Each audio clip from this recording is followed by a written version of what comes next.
Welcome to Season 2 of the Reach Your Summit podcast, where we help you navigate the path to a better, more secure future.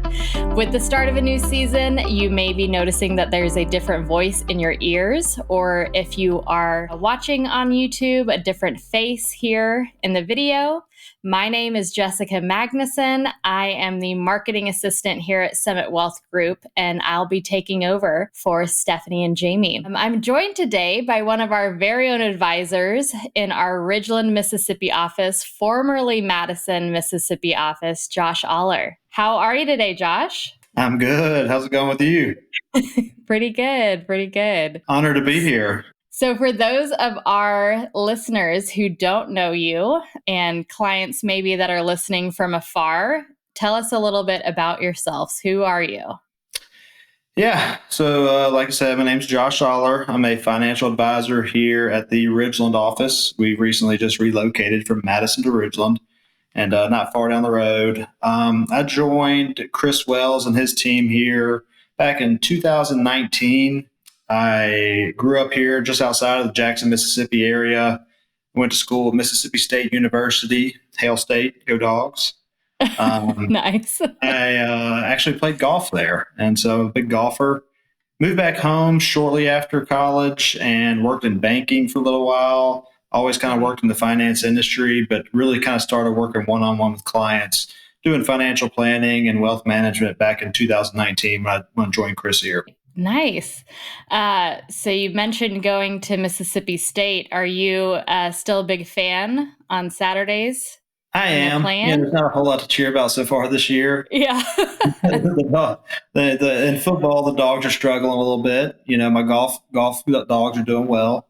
Okay. But yeah, so I usually make it up for a game or two, and I watch them. I still pull for them, but you know, we're never going to be the Alabamas and Georgias of the world in football. Yeah. But, you know, still good to have something to cheer for That's sure. Right. I'm always going to talk to it. Yeah.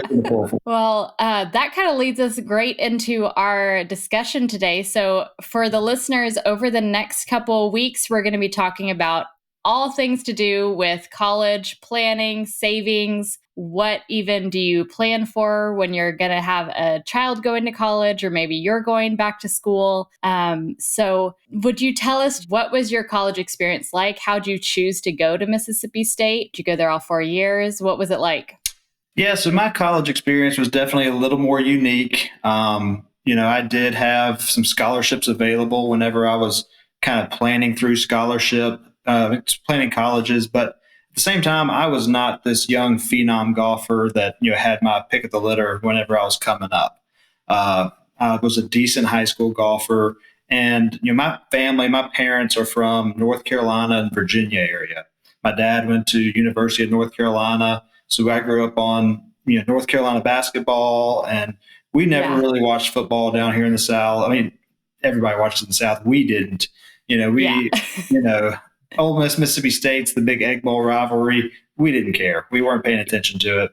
And then I got to be a decent golfer, and it wasn't good enough to go play in a Division I school, any kind of big school. And so I actually went the junior college route. I was good enough to get a scholarship to go to junior college. And I'll tell anybody, you know, that I basically blacked out, played the best golf I've ever played in my life for 1 year in junior college. And at that point in time, I had some scholarships available to play at basically the big three here in Mississippi. That's Ole Miss, Mississippi State, and Southern Miss. And in golf, nobody gets a full ride really. And so I had some partial scholarships, and really I just kind of did what any other, you know, high school, you know, junior, senior would do. I just took some visits. You know, I got to know the coaching staff, visited all three schools, and, you know, nothing wrong with any three of them, but my heart was drawn to Mississippi State. I had a lot of friends up there. And so ended up going to Mississippi State. I played golf there for 3 years, ended up redshirting 1 year. And so for those who don't know what that means basically you just sit out a year and don't play. But, you know, I got a little bit of scholarships. I got some scholastic scholarships. And then I had a 529 account at the time that helped pay for a little bit of college. And then, you know, my parents helped supplement a little bit. And so You made it work. I made it Yeah. work. Made it work. Went there for 3 years, and then I got some scholarships to go get my MBA there, which is Master's in Business Administration. Nice. And I got my. I think I was there for a good solid 4 to 5 years, and then I went on about my way. Yeah. That's awesome. I got a little bit of experience in all of it. Yeah, definitely. It sounds like it. You went a couple different routes and got to choose a little bit. So when parents come in, or people that are maybe going back to college, or grandparents that are wanting to help their grandkids, what do you say? How do you start this college conversation when they're like, we have no clue. We don't know where to start with choosing a college, and how do we even estimate how much this is going to cost us? Yep. Good question. And just like anything, just like retirement, just like, school, just like anything else in life, start early. Start early is the most important thing I can tell, especially when you're trying to find what school you want to go to. You see a lot of kids these days, they get into high school, their whole world's changing. They don't know what's going on, going from middle school to high school. Mississippi's going from 8th grade to 9th grade. And, honestly, if you can kind of push the conversation with your children about, hey, let's start thinking about college in 9th grade even. Let's start thinking about the SAT, the ACT. Let's start thinking about what you want to do in life, what college you want to go to. The earlier, the better. Yeah. Like my wife, like I did not grow up, I feel like, I love my parents to death, but I don't think they knew what the ACT was. And so, Mine neither. Yeah, I did not grow up in that household. We were playing sports and doing whatever. And so, my wife, on the other hand, I mean, I think she took the ACT like 8 times. She was trying to get the top score, get the scholarship. They had a lot of conversations with her about that. And then by the time my wife was in junior year, she started taking visits to colleges. She's from Jackson, Mississippi. I know she went to like the University of St. Louis. She went to a bunch of schools kind of in the Midwest, just going on visits. She had no idea if she was going to get a scholarship. She didn't know any kind of need-based financial aid. She was just going and checking it out, Yeah. And so highly recommend doing that, because, you may think on paper you're going to fall in love with, I want to go to University of Georgia. That seems like a good time. You go over there and maybe this is not your culture. Maybe it's not your fit. Mm-hmm. Maybe it's not even feasible cost-wise. We all want the best for our children. But sometimes you got to draw a line in the sand and say, you know what, we can't afford University of Georgia. However much it's going to cost. You've got to have real conversations with your kids and say, here's, I want you to go and explore, but there may be some limitations on where we go to college. And so, starting early and taking visits, I highly recommend looking into, specialized degrees. A lot of colleges, have specialized degrees. Some colleges focus on engineering. Some colleges focus on veterinary school. A certain college, if you want to go be a lawyer or go to med school, you go to these colleges. You don't go to those colleges. So, and I know there's not every 16-year-old knows what they want to do in life. Lord knows I had no clue what I wanted to do in life. No, I don't even know what I thought about doing when I was 16. Surely not this, though. I was going to be a professional golfer. There was exactly. There was no backup plan. And so, but having those conversations with your kids is very important, because I just think, when I was coming up through school, you just went and got, a business degree, then you went and got your MBA and you're going to be fine. That's just not the case anymore. You need a specialized degree, a specialized focus. I've got all kinds of lists out here about, how much money kids are going to make X amount of years if they go get this degree, if they go get that degree. How much money you're going to make versus trade school. That's a big conversation right now about trade school versus college. Those are all very important decisions to make, because, like I said, not every kid needs to go to college. Maybe that's not the path for your child. Mm-hmm. But, starting early, taking those visits, having those conversations with your child about, what is it you want to do? They may not know. The major may change 4 times, but, you've got to start somewhere, and starting early is very important. Definitely. Preparation is key. I remember going to college. I was the first one in my family. We had no clue about anything. We had no clue what even entailed me going away to school. And so getting in there and visiting a few schools was a huge part of kind of even feeling like we knew what was happening or what was to come. My mom did not go to college. My dad, he went to college for a year, wasn't for him. He went to the University of North Carolina, and then he went to a trade school, learned how to fix airplanes, and then that's what he did the rest of his life and had a great career doing. College is not the guaranteed path for everybody, but and for the most part, there's always exceptions to the rule. College education, kids who graduate college tend to earn more than kids who don't. So when maybe you have a few colleges narrowed down, you're thinking of these few that you really feel connected to, you've gone on the visits, all that stuff. Where do you start with estimating the cost of what you're going to even need to go to college? There's tons of publications out there as far as the cost. You can always go directly to the website.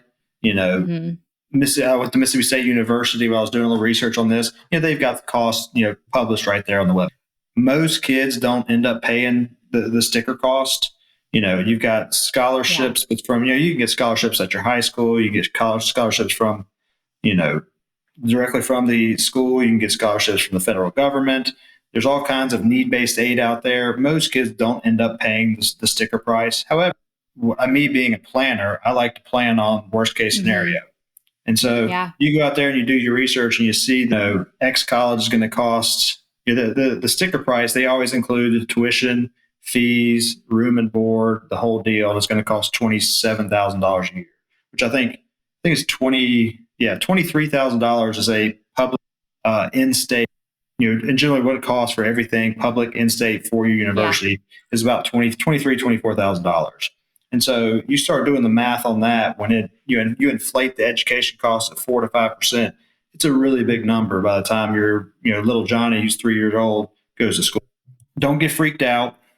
Get a plan in place. Talk to an advisor. Do your research on how much can I realistically save. A lot of times, students, I talk to clients about, hey, do you want to have your child have some skin in the game? I talk to a lot of clients all over the place who say, hey, when I went to school, I had to get a job. When I went to school, I had to get a little bit of a student loan. However that may be, I know the student loan conversations, may be a conversation for another day, but that we can go down, we can spiral down. A lot there, a lot there. But I like to tell clients, let's maybe plan to pay for 60% of college. Let's plan to pay for 75% of college. Get a number in place, get a plan in place. Say, hey, we're going to start funding some type of account, whether that's a 529, whether that's a taxable brokerage account, whatever it may be. I have those conversations with clients. So let's get the kind of the ball rolling downhill on some savings here. Yeah, definitely. But there is tons and tons of publications out there to figure out what the cost of the school is. But I read something the other day that said, the sticker price for Princeton, we all know Princeton, is $57,000 a year. That's tuition and fees. Man. The average student there paid $17,600 a year. So there is need-based aid out there, a lot of scholarships. So don't get scared when you see the sticker price. So you mentioned when you can go to the publications and kind of see tuition, room and board, all those things. So there's a lot more to be accounted for than just paying for your classes maybe, or, whatever else. But what do you generally tell people that they need to account for?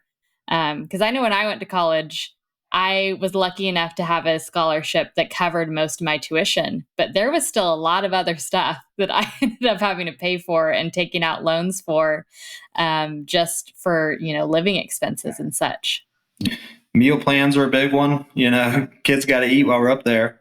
You can, a lot of times you can purchase those through the school. A lot of them have, I know Mississippi State and Starkville, they've got these, what they call bully cards at participating restaurants. You load those up with $5,000 a year. They run around swiping it left and right. Room and board's the big one. Like I said, you got to think about the city and the town that you're living in. I promise you, it's a heck of a lot cheaper to go to school in Starkville, Mississippi than it is in Atlanta, Georgia. If you want to go to Georgia Tech or Emory or something like that. Room and board, I remember back when I was in college, that had been 18 years ago, it was $450 a month for rent. And those days are long gone. I talked it's probably $1,000 a month in rent, food, transportation's a big one. Like I said, you've got to be, in most places, not in big cities, you got to have a car, they got to drive, they got to have gas. It's very expensive. But the reason we do this is because we're trying to provide a better future for our children. And and I talked to a client, it's kind of what I was talking about earlier about getting a focused degree, making sure you have a purpose when you go to college. If your goal in college is to have fun, you're probably not going to get your return on investment. Yeah. When I talk about in general, people who graduate college earn higher wages, shortly after 4 years, 5 years, 10 years down the road. It's because they worked their butt off in college. They made good grades. They actually dedicated themselves to learning a craft, and they went out in the world and applied that craft. Yeah. Well, and there has to be a balance, you have to enjoy yourself, but also know what you're there for. And Exactly. You're paying a lot of money to be there. So, that's right.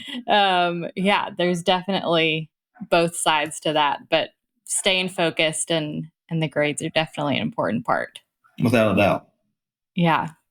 Well, we are just diving in, just dipped our toes into this whole college conversation. Over the next few weeks, we're going to be talking all things college with some more planning, savings, and other options with going to college. And then we will be touching on the big elephant in the room of student loan debt and kind of what that looks like in today's day and age. Next week, we're talking about the options for saving and what you need to know if you want to start saving for your child, your grandchild, or anyone else that's going to be heading to college. Thanks for listening to the Reach Your Summit podcast, brought to you by Summit Wealth Group. If you enjoyed this episode and would like to help support the podcast, please share it with others and subscribe so you don't miss an episode. If you have any questions or topics that you'd like us to cover, please email us at info@summitwealthgroup.com.